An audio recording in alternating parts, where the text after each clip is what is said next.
decay বিভক্তৰ দৰ্শকসকল আপোনালোকে এটা কথা বিশ্বাস কৰক বা নকৰক আমি কিন্তু স্পষ্টভাৱে কওঁ যে অসমমূলকত এতিয়া প্ৰেতাত্মাবোৰে কিছুমান কাম কৰিবলৈ আৰম্ভ কৰিছে অতৃপ্ত আত্মা কিছুমানে অদৃশ্য আত্মা কিছুবোৰে কামবোৰ কৰা আৰম্ভ কৰিছে এই কাৰণে কৈছো মন কৰক যে ৰাজ্যৰ চাৰিওফালে কয়লা সিন্ডিকেট চলি আছে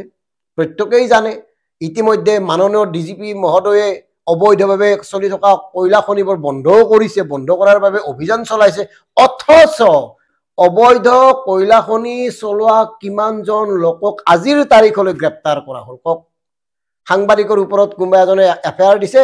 আৰু সাংবাদিকজনক আপোনাৰ গ্ৰেপ্তাৰ কৰি লগে লগে জেললৈ পঠিয়াইছে এনেকুৱাটো ঘটনা ঘটিছে তাৰ পিছত এই যে চাৰিওফালে কয়লা খনিবোৰ চলি আছে অবৈধভাৱে বিশেষকৈ উমৰাংচুত অবৈধভাৱে চলা কয়লা খনিটোৰ বাবে কাক কাক গ্ৰেপ্তাৰ কৰা হ'ল প্ৰত্যেকে কণিকা হজাৰ নাম কৈছিল দেৱলাল গাল্লছাৰ নাম কৈছিল আৰু তাৰ পিছত দেৱলাল গাল্লছা আহি মানে বিজেপিৰ মুখ্য কাৰ্যালয় পালে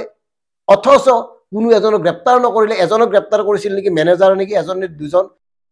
মানে কি কয় এই পুঠি খলিহনা এজনে দুজন ধৰিছে ৰু বৰালি হাৰি গৈছে গতিকে সেইকাৰণে কৈছো এই যে কয়লা খনিবোৰ চলি আছে অবৈধভাৱে সেইবিলাক অদৃশ্য আত্মা কিছুমানে চলাই আছে মানুহে চলোৱা নাই মানুহে চলোৱা হলে নিশ্চয় গ্ৰেপ্তাৰ কৰিলেহেঁতেন কাৰণ এইখন চৰকাৰটো শূন্য সহনীল এইখন চৰকাৰে তো দুৰ্নীতিক প্ৰশ্ৰয় নিদিয়ে এইখন চৰকাৰে তো এই ক্ষেত্ৰত অধিক কঠোৰ গতিকে তেনে অৱস্থাত এনেকৈ হাৰি যোৱাটো অসম্ভৱ সেইকাৰণে আমি কৈছো যে এতিয়া অসমত এই ধৰণে অদৃশ্য অতৃপ্ত কিছু আত্মাই এই কামবোৰ কৰি আছে যাক ধৰাটো সম্ভৱ নহয়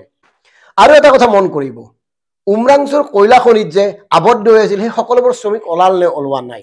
9 জনৰ মৃতদেহ উদ্ধাৰ হ'ল তাৰ পিছত বাকি আৰু কিমানজন থাকিল কিমানজন সোমাইছিল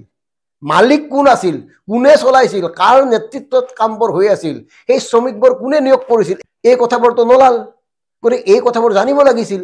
যিমান কেজন শ্ৰমিক কয়লা খনিত আবদ্ধ হৈ আছিল সকলোকে তো উলিয়াই অনা হোৱা নাই সকলোৰে মৃতদেহ উদ্ধাৰ হোৱা নাই তেতিয়া মৃতদেহবোৰ ক'ত গ'ল মানে কি হ'ল সেই কেইদিন তো সাংঘাতিক বাহিৰৰ পৰাও আপোনাৰ তদন্তকাৰী সংস্থা আনিছে বিভিন্ন মেচিন আনিছে আনিলে মেচিনে কাম নকৰিলে আকৌ ঘূৰাই লৈ গ'ল তাকে লৈ বিভিন্ন বাবতৰি হ'ল লাইভ হ'ল অথচ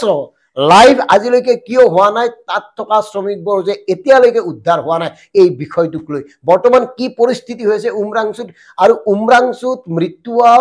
শ্ৰমিকৰ পৰিয়ালৰ কি অৱস্থা তেওঁলোকে ক্ষতিপূৰণ পালেনে তেওঁলোকক 10 লাখ টকা দিয়া কথা আছিল দিলেনে এই কথাবোৰ লাইভ দেখুৱাব লাগে নে নালাগে এইকাৰণে কৈছো মানে বুঢ়া বুঢ়ীৰ ককা আইতাৰ বিয়াক লৈ হুলস্থুল কৰা সংবাদ মাধ্যমে এই কথাবোৰ গুৰুত্ব দিয়ক নে আপোনালোককো কোনোবা অদৃশ্য আত্মাই পৰিচালনা কৰি আছে মানে চিন্তা নিজে কৰক কয়লাৰ ব্যৱসায় কেনেকৈ চলি আছে আৰু কয়লাৰ ব্যৱসায়ত কোন কোন জড়িত আছে কেনেকৈ জড়িত আছে নিজে অনুমান কৰক অনুমান কৰাৰ বাহিৰে উপায় নাই কাৰণ এতিয়া সকলোবোৰ চলি আছে অদৃশ্যভাৱে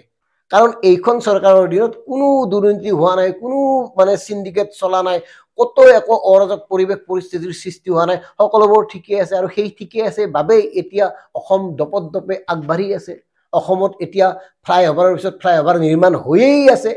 অসমত এডভান্টেজ আসাম 2 আহিব এক গুছি গ'ল 1-2 লাখ কোটি টকা বিনিয়োগ হৈছিল সেই টকাবোৰ ক'ত বিনিয়োগ হৈছিল খবৰ নললেও খবৰ নাপালেও কোনেও নুহুদিলেও 2টো আকৌ কেবা কোটি টকা কেবা কোটি টকা ব্যয় কৰি মানে উদযাপন কৰিব অনুষ্ঠিত কৰিব আকৌ বিনিয়োগ আহিব কেবা কোটি টকা কেবা লাখৰ ঘৰত আহে লাখ কোটি টকা বিনিয়োগ হ'ব জয় জয় মই এনেকৈ থাকো দিয়ক ধন্যবাদ